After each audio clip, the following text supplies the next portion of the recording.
But I think at the local level, it's very important for each school board to have a parent whip. Okay, so just like in Congress, you got the minority whip and the majority whip. That's the person who's going to whip everybody up, get them all excited. That person on the school board needs to pay particular attention to all the political alerts that the Maryland Catholic Conference or the DC Catholic Conference, the Virginia Catholic Conference, whatever, sends out to you.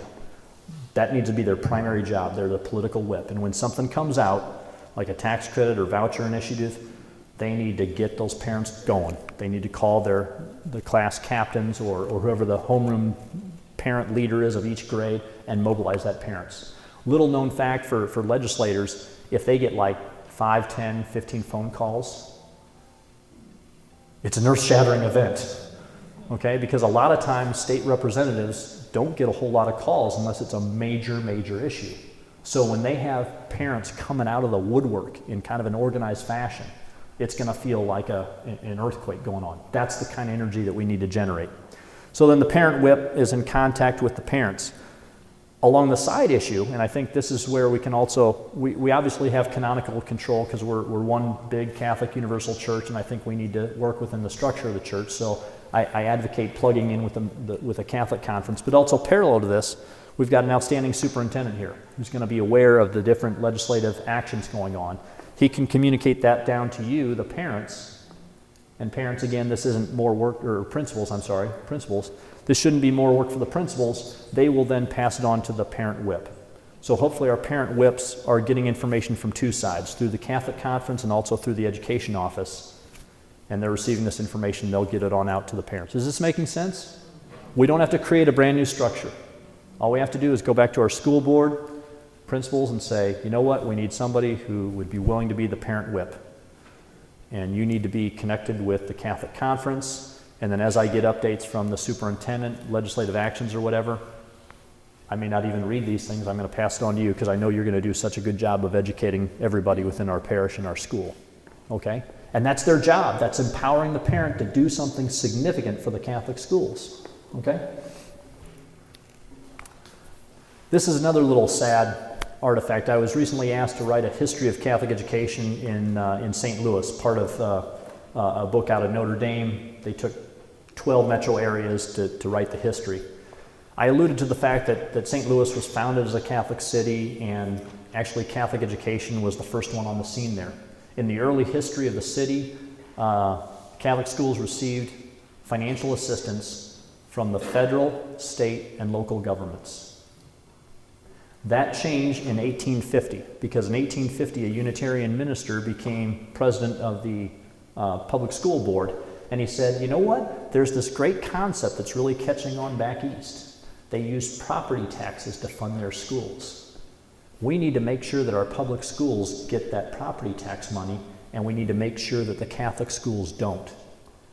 And he was successful in getting that forward. So in 1850, in St. Louis, Catholic schools were educating half of the total population. And even though Catholic schools in St. Louis, and this is probably true of many cities, notice the Catholic school enrollment just really took off, right? But nothing in comparison to the public schools. The big divide there was the public schools, of course, were receiving all that property tax funding and the state funding. Now, interestingly enough, when I was also reading the history on this one, there were voucher initiatives. There were parents that were rising up. There were congressmen in Missouri that were trying to do something about this.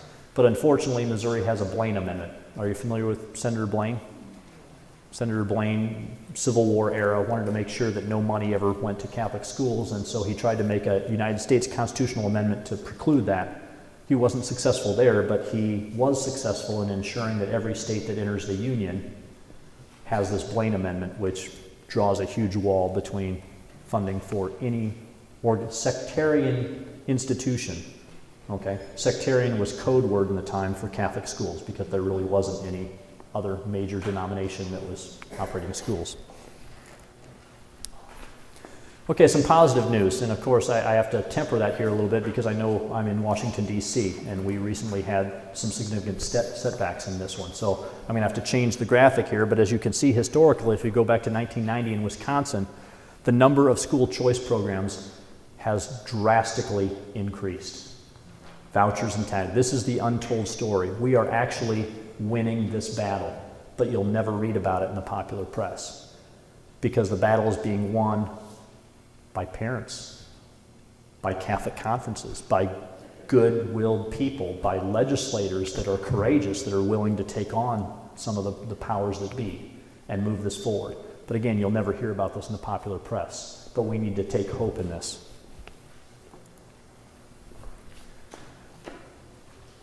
The targeted school choice programs, special needs scholarship programs, again, the number of students served drastically increasing.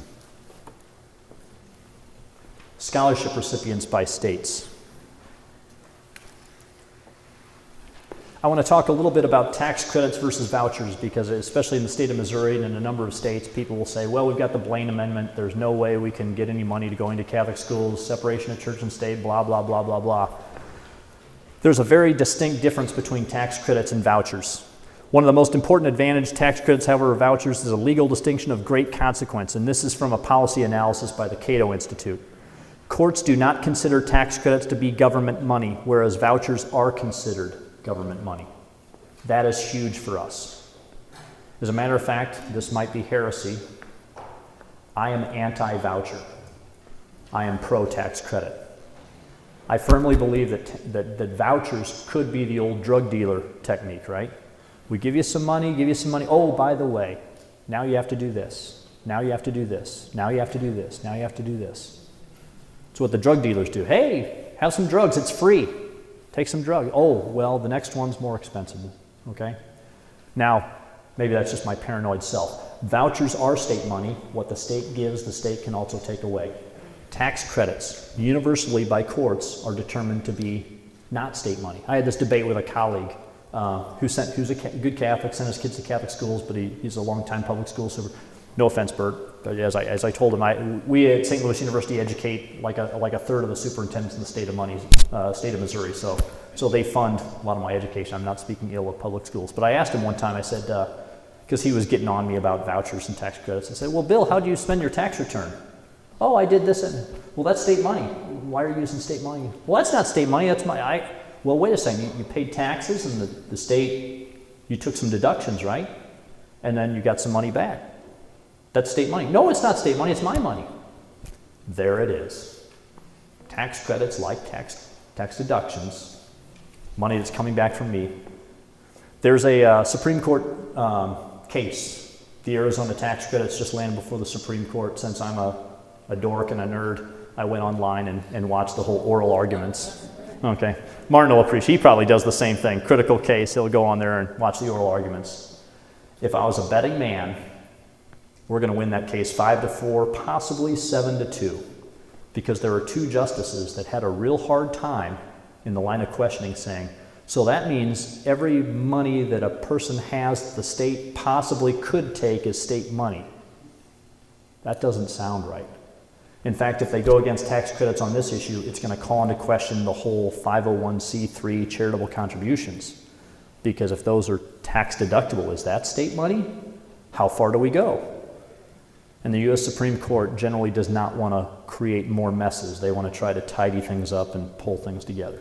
So if you go and read the oral arguments, I'm guessing our Supreme Court is going to put a big stamp on tax credits for all the states by either a 5-4 or 7-2. We'll find out sometime before July. So again, this is from the Cato Institute. The courts have never overturned modern education tax credits or deductions. They have been upheld in all state and federal legal challenges. The Cato Institute also calls them bulletproof. Tax credits are viable in every state but Michigan, whose constitution specifically prohibits education vouchers or tax credits. So fortunately, we don't have anybody from Michigan. They're the only state that they have on case law, U.S. Supreme Court saying that that's not permissible. And again, as I said, hopefully we'll have a favorable Supreme Court decision here before July, which will create open season on tax credits in all 50 states. I want to talk a little bit about the Iowa tax credit situation. And the reason why I'm going to share this with you briefly is Iowa is not a red state. A lot of times people say tax credits is a Republican thing, it's a conservative thing. Iowa is not a Catholic state, nor is it a Republican state. So what happened there is they have 4 dioceses, they've got 4 Catholic tuition organizations, and they have criteria for giving assistance to kids. The Catholic tuition organizations solicit donations. There's a limit put by the state For the entire state, I believe it's around $10 million. The Diocese of Des Moines has a $2 million lid. All donations are 100% tax deductible on the federal income tax and represent a 65% tax credit on Iowa taxes. So if you give $100, you can mark off $65 on your Iowa tax return, okay? But it doesn't end there. Since that $100 went to a 501c3, it is 100% tax deductible on your federal. So a lot of times that chops off another third. Now, the first time I heard this, again, I told you I'm not a smart guy. I had to say, explain this to me again. Explain it to me again.